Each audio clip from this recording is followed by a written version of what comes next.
traditions tend to drive a lot of what we eat at this time of year.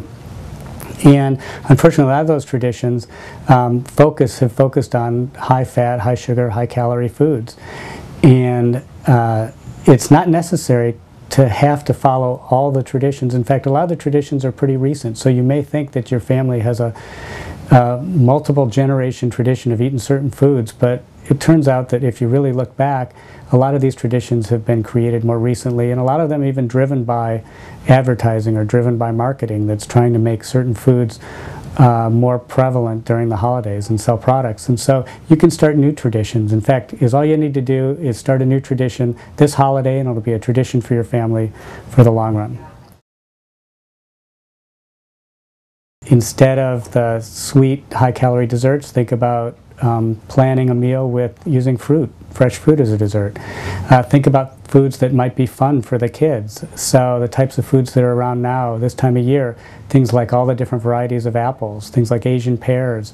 I think I saw star fruit recently in the supermarket. Those are all foods that are fun to eat and are new and maybe a little unusual. And that makes eating healthy food fun for kids and for the whole family.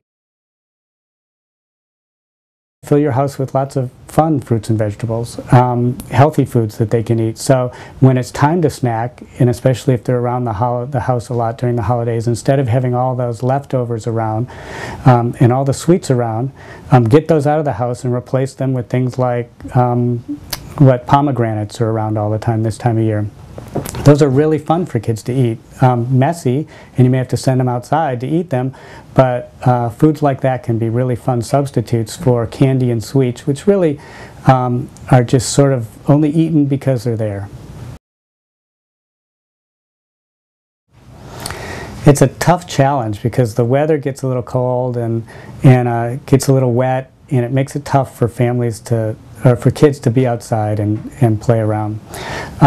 First thing that families should know is that kids don't get colds from being in the cold. They get colds from viruses. So sending your kids out into the cold weather, sending your kids out even into the rain a little bit, isn't going to make them sick.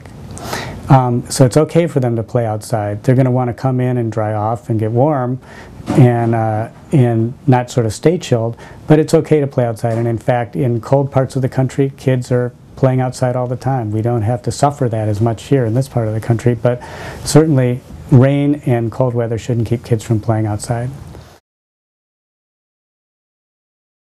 We suggest a budget of 7 hours per week of total of screen time: television, videotapes, DVDs, video games, computer games. Mainly because it's easy. It's an hour a day, and so that's easy for kids to understand. What it does by giving kids a budget is it makes them find other alternatives on their own. So if a parent actually presents alternatives to the kids and said, instead of watching TV, why don't you do X, Y, or Z? Why don't you go read a book or play a game, something like that? Why don't you go play outside? That's less motivating for a kid than if a kid decides to do that on their own.